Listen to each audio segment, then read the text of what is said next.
Welcome to the Great Detectives of Old Time Radio. From Boise, Idaho, this is your host, Adam Graham. If you have a comment, email it to me, box13@greatdetectives.net. Follow us on Twitter at Radio Detectives and become one of our friends on Facebook, facebook.com/Radio Detectives. Before we get started, I want to thank everyone who voted for us in the podcast awards. I really appreciate your support. It's still going to be a few weeks till we find out how it all came out. But again, I really appreciate all of the support that you've given in getting us nominated and in the whole awards process. So thank you so much. Well, now it's time for today's episode of Michael Shayne, and the title is The Pursuit of Death.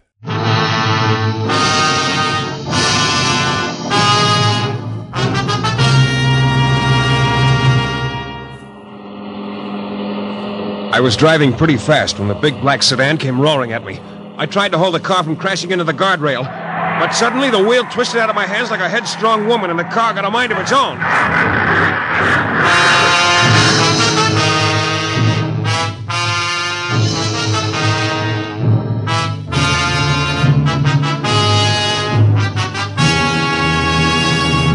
The New Adventures of Michael Shayne, Private Detective. Michael Shayne, reckless, red-headed Irishman, back again in his old haunts in New Orleans. This is your director, Bill Russo, inviting you to listen to another transcribed episode, which we call The Pursuit of Death.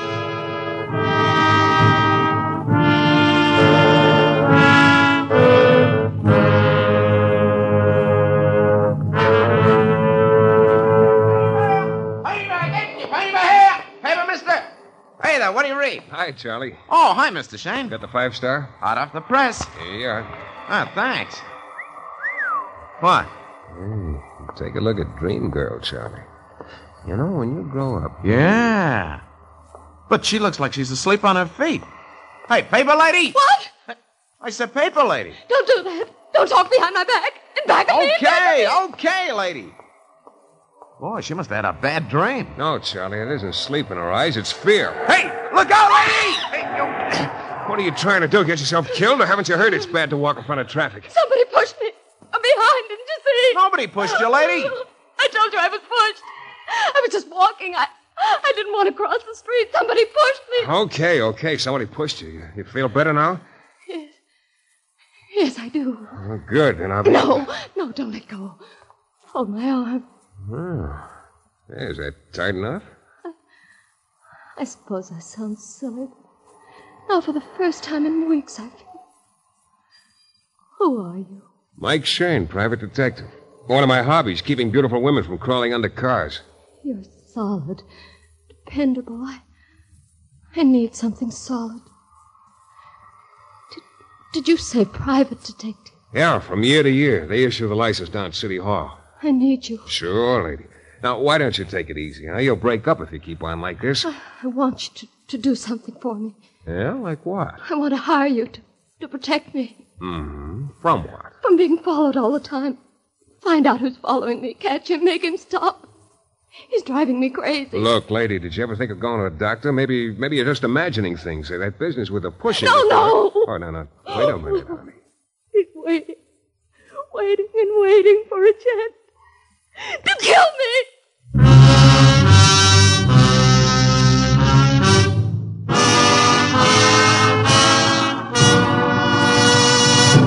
In a moment, we'll return to the New Adventures of Michael Shayne and the Pursuit of Death.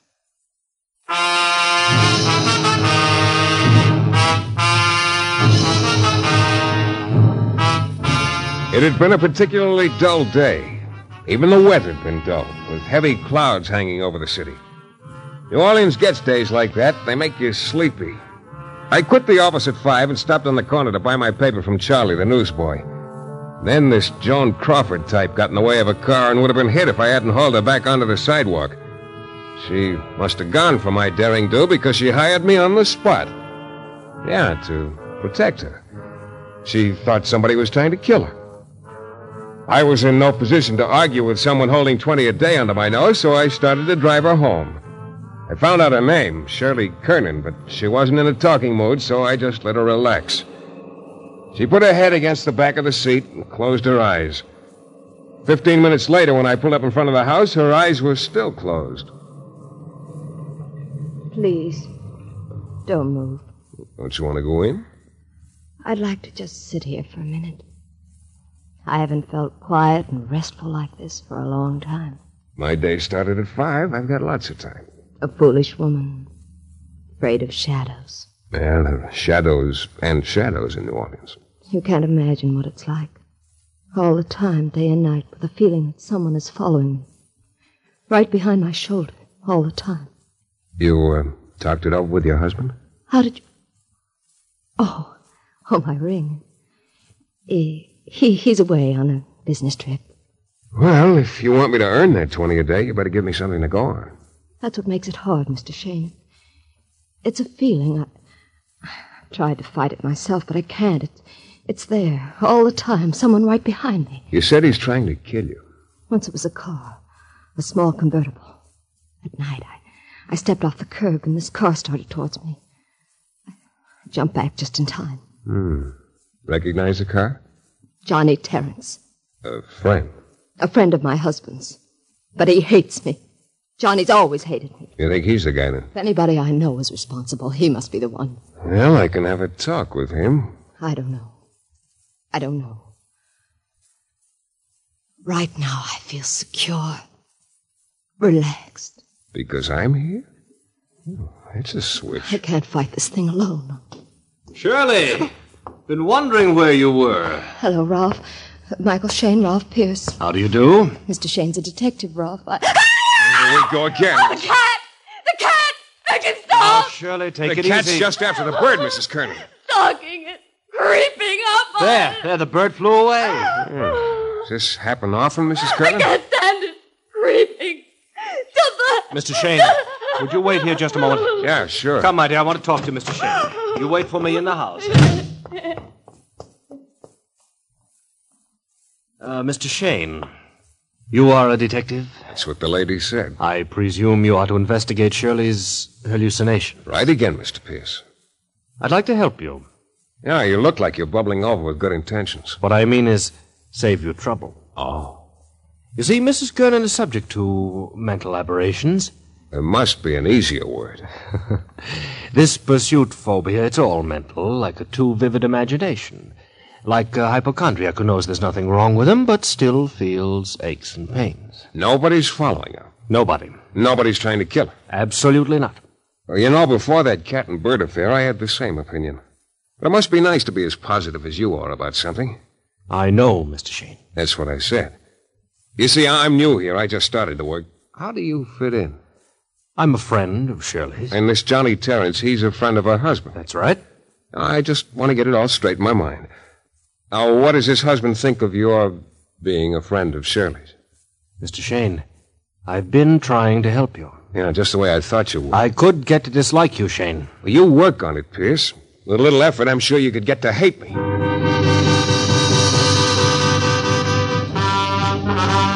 Like I said, if it wasn't for that cat and bird business, I'd have probably washed it off quick, charged the 20 to experience, and gone home. But when I got finished talking to Pierce, it gave me ideas. Maybe somebody was trying to drive her crazy. Maybe Pierce. Maybe her husband. Maybe this Johnny Terrence had some answers. Wouldn't hurt to find out. Now, Mr. Terrence was home when I got there, getting ready to go out. The playboy type. Got a heavy date, Mr. Shayne. What can I do for you? Information, Mr. Terrence. About what? Shirley Kernan. Oh? I'm sorry. I'm much too much in a hurry. I understand you're a friend of her husband's. Stan and I were very good friends once. Were. She fixed that. Well, she doesn't like you either. And that's a compliment. You'll pardon me now? She's in a pretty bad way. I'm trying to help her. Go right ahead. What can you tell me about Shirley? Nothing. Look, Johnny boy, I'm trying to be nice. It's tough, but I'm trying. You been following her? That what you wanted to ask me? One of the things. Really, Mr. Shayne, I'm late now for an engagement. You'd be real sorry if something happened to her, wouldn't you, Terrence? Oh, it would break my heart. Oh, real sweet guy. Hard to go. Goodbye, Mr. Shayne. I should learn to control my temper. What is there about your kind of guy that riles me? Do I have to use force to get you to leave? You know, it'd be a pleasure. All right, Shayne. That's a sucker punch. Leading with your right. Didn't they ever teach you that at prep school? Get out! Get out! Yeah, sure. You know, I feel better. Yes, sir, I feel much better.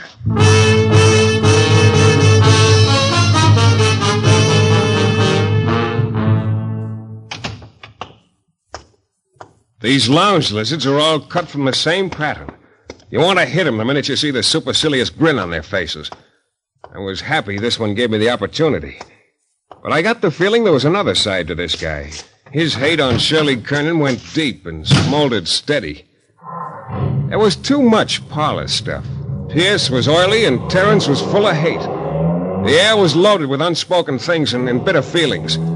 Shirley Kernan was right at the core of it, too. Maybe something I wasn't paying enough attention to was her husband.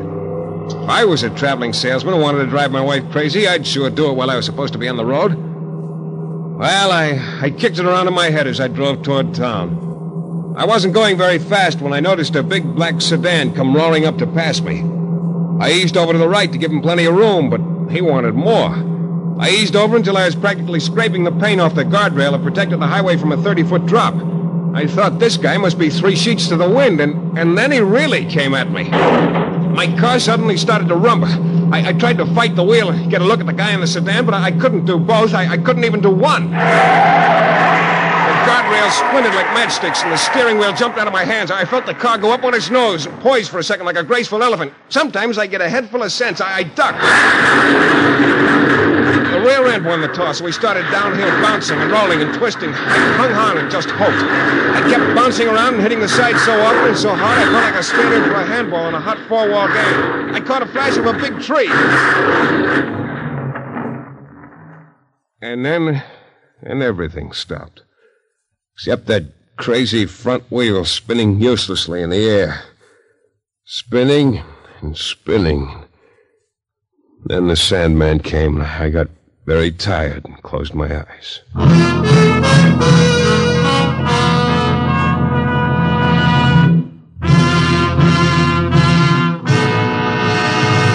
In a moment, we'll return to the new adventures of Michael Shayne and the pursuit of death.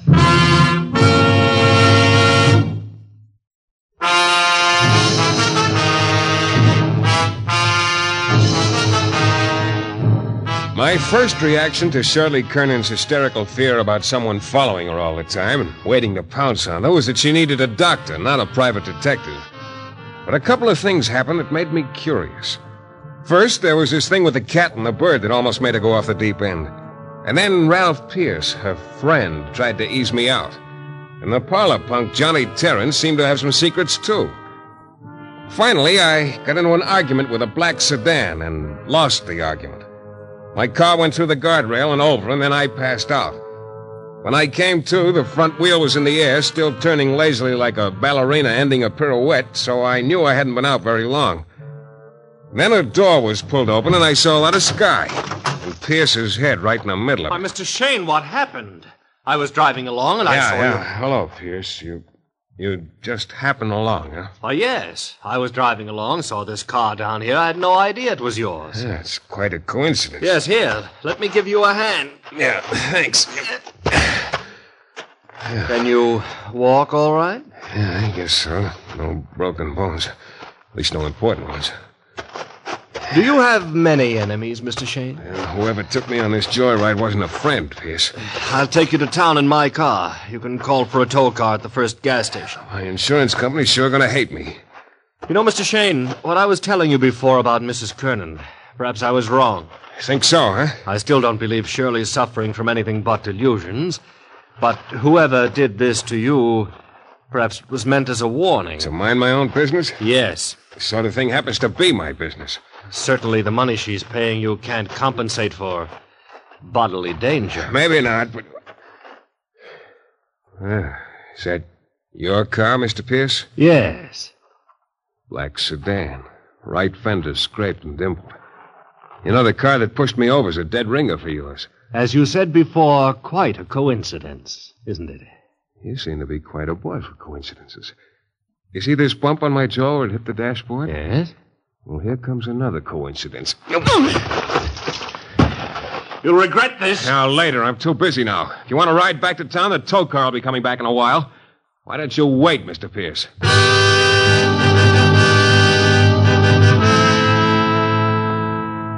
Pierce's car purred like a contented tiger. I figured I'd stop at my office, clean up a bit, and get my .38 before I went any further on this case. I parked in front of my building and went up to the office. With my hand on the doorknob, I had a feeling. Not bad, but maybe just a little uneasy. I threw the door open and stepped aside. Nothing happened. Craned my neck and took a look. There was a man sitting in my client chair, the one with springs. At least I think it was a man. He had a turban on his head and flowing robes that covered his feet. His skin was dark, and very white teeth smiled at me as he went into a short commercial. Permit me to introduce myself, Mr. Shayne. I am Remu, seer and mystic in the realm of the mind. I am a friend of Mrs. Kernan's. Oh, not another one. I am aware you are trying to help her. Yeah. What can I do for you? Perhaps I can aid you. Perhaps. All I want to find out is whether her life is really in danger or if she just imagines her life's in danger. Her life is in danger, but I do not believe it is from a physical source. Nobody's trying to kill her? No one but herself. We all contain within ourselves the seeds of our own destruction. Yeah. No, I don't place you in this setup. I want to help her, too. You know John Terrence? No, I only know that Mrs. Kernan dislikes him, and that he evidently dislikes her. Yeah, with gusto. How about Pierce, Ralph Pierce? A malignant person, Mr. Shayne. An evil person. Oh? I do not know him well. I met him only once, but I felt the evil. It was my second meeting with him before I felt anything. And what about Shirley's husband? Would he be trying to drive her out of her mind? Mr. Shayne. Yeah? These problems of the mind, they are susceptible of various interpretations. You understand, I am a friend of Mrs. Kernan. Yeah, you said that. I want only for her to have peace. Go on. There is one thing. Mrs. Kernan has always worn a necklace. Of one in particular she was fond. A heavy gold mesh necklace. For many weeks now she has ceased to wear it. I asked her about it, but she reacted strangely. I feel it is important. Yeah? Well, what's the matter? Don't your feelings have the answer? Ah, these problems of the mind. And you think someone is trying to drive her out of her mind?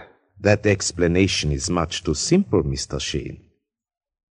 I fear when you find the answer, it will prove to be a great deal more sinister. It was beginning to percolate. Like a gentle little thing, Rameau's words stirred softly. Seemed to say something beyond what I actually heard. It would fit, too. It would answer all the questions. Well, it was late, almost 11 o'clock, when I parked in front of Shirley Kernan's house and went up the front steps. I could hear voices behind the door. I rang the bell. Mr. Shayne, Oh, what's the matter? Am I interrupting something? No. How about inviting me in, then? Oh, yes. Come in. Okay, take it easy. Well, hello, Terrence. What happened? You two kiss and make up? This is my cue to exit. So long, Shirley. Relax. I'll see you some other time when the house isn't all cluttered. Always on the wing. Stick around, Butterfly. I want words with you. This time you don't catch me off balance, Shayne. Stop it, don't! Yeah, see, you're still a sucker for that right lead. All right, what are you doing here? What do you think he's doing here? He's trying to frighten me. Well, Terrence? I just wanted to find out if she'd heard from her husband. I haven't heard from Stan since he left. He usually writes. That's all, Terrence? Yes. You could have telephoned for that. I did. She refused to talk to me. Have you heard from your husband, Mrs. Kernan? No. Been gone quite a long time, hasn't he? Doesn't he usually write? Are you going to start on me now? I thought I could depend on you. Pierce, Shirley? How about Pierce? Don't you depend on him? Don't you lie and cheat, Shirley. Don't you make Stan's life miserable? No wonder he likes to go on the road, to get away from you. No wonder he doesn't write. I hate you. You're the one behind all this. You're the one creeping behind me all the time. Mrs. Kernan, stop Ask it. him. Go on, ask him. It's here in this room, the feeling. Behind me, it's him, I tell you, evil, rotten. You belong in a hospital, You Shirley. see? Mrs. Kernan, you used to wear a gold mesh necklace. You don't wear it anymore. Why? No. May I see it, please? No, you can't. What are you trying to do to me? You're all against me. You'd all like to see me dead. Look, Mrs. Kernan, we... Listen. What is it? Do you hear it? I don't hear a thing. You're out of It's your... in this room now. It's behind me. Coming closer. Listen.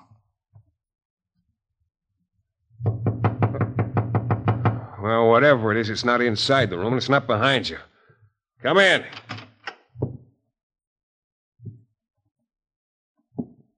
Well, hello, everybody. What's the gun for, Pierce? Just protection. Shirley, come with me. No. Put it away, Pierce. I haven't forgotten our last meeting, Shayne, not one bit. Come on, Shirley. I won't go with you. I won't. You'll do as I say, Shirley. You're all against me. No one cares about me. I do, my dear. It's here. It's here in this room, coming closer. It won't touch me. I won't let it. Shirley! Come back here, Shirley. It won't find me. I'll hide and be with myself, all by myself, safe. Well, Pierce, you didn't make the grade in the big scene. As a stand-in for her husband, you're a Scene flop. isn't over yet. Let's have my car keys, Shayne. I lost I'm in them. no mood to quibble about shooting you. Say please. Shayne! That's better.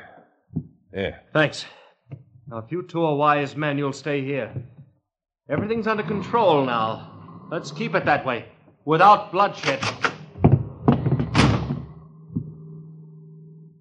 I don't get this. What goes on, Shayne? Got a car, Terrence? Yes, outside. You want to find out what it's all about? Yes, but what's happened to Shirley? Looks like we'll have the answer pretty quick. Come on, or we'll lose them.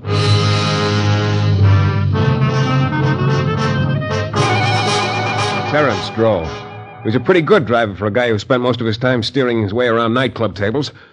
We went through the downtown section faster than the law allows, keeping Pierce's car in sight.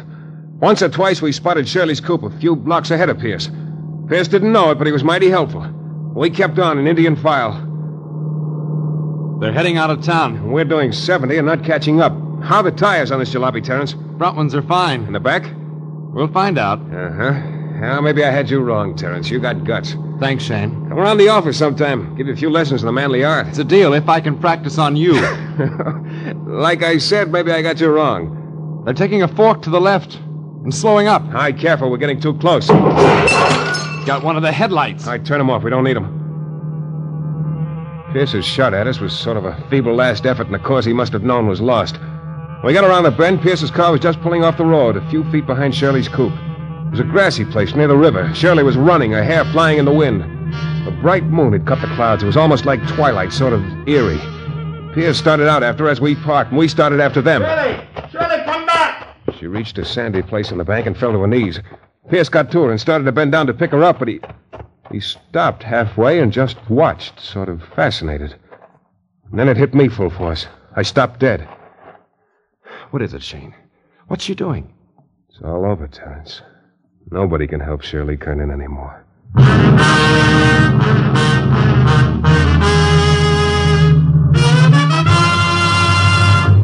In a moment, we'll be back with a thrilling climax to tonight's Michael Shayne adventure.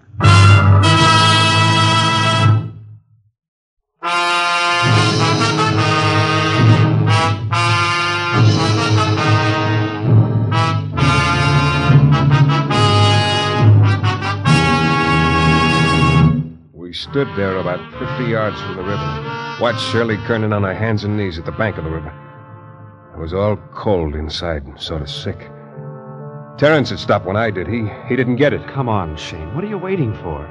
All right, Terrence.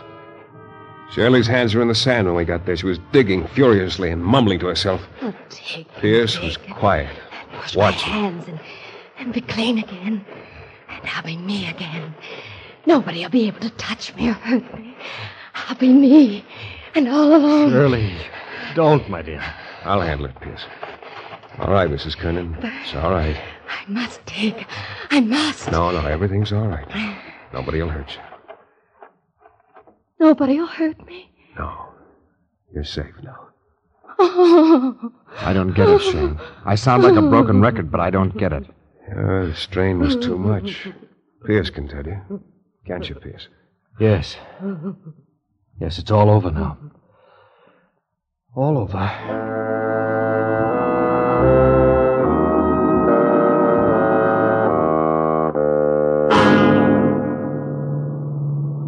We left Shirley's car there. She drove back to town with Terrence and me. Pierce followed. Shirley was like a child now, looking up at me with those big eyes as if I were going to protect her. Only there wasn't even fear in her eyes anymore. Just a blank kind of look that I'd never want to see again. No. She's really cracked Nobody up, can hasn't she? hurt me. Yeah, like Humpty Dumpty. And all the king's men can't help. But why? What caused it? Oh, it's simple enough. The way she lost control when she saw a cat stalking a bird on her lawn. The delusion she had of being followed, the idea someone was trying to jump on her from behind, and her gold necklace. I know all that, but I don't... Well, you see, she was running away. Nobody was following All her. alone. I don't have to run anymore. I'm me, and all alone. What was she running away I don't from? have to run. Herself. I don't have What? to run. Her conscience. Pierce knew it all the time, I guess, or suspected. He was trying to protect her, but he couldn't do it. No one could. Shayne, when I come up to your office for the first lesson in boxing, maybe you'll go into it a little more fully, huh? Yeah, Terrence. Yeah.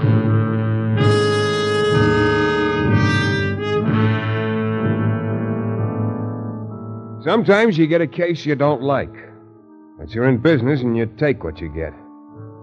Shirley's mind had played a trick. It had forced the knowledge of her guilt into her subconscious so that she was able to forget what she'd done.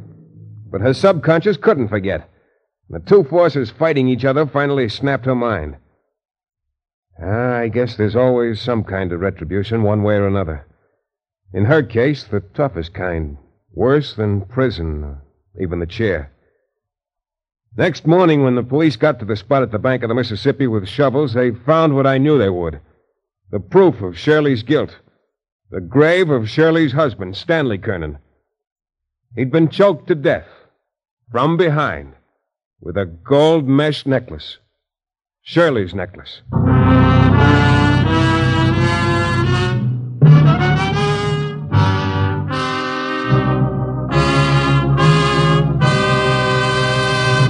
This is your director, Bill Russo, again. Our story is based on characters created by Brett Halliday. The music is composed and conducted by John Duffy, and Michael Shayne is portrayed by Jeff Chandler. The New Adventures of Michael Shayne is a Don W. Sharp production, transcribed in Hollywood and distributed exclusively by the Broadcasters Guild. Next week, you'll hear Michael Shayne in another thrilling adventure from mysterious and colorful New Orleans.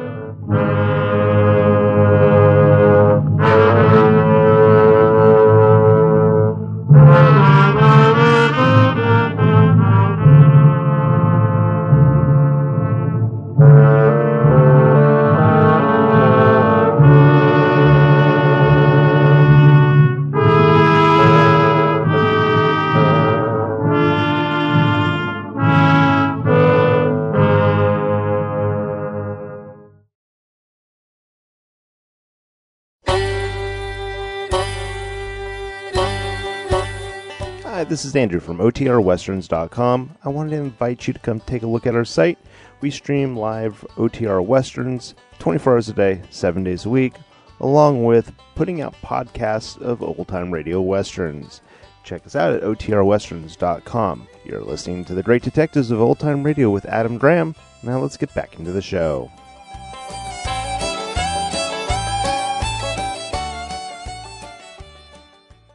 Welcome back.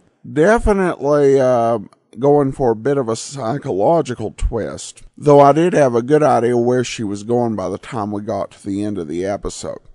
Anyway, we're going to turn now to listener comments and feedback regarding the series Defense Attorney. And a lot of good comments. Joel says, I enjoyed this series.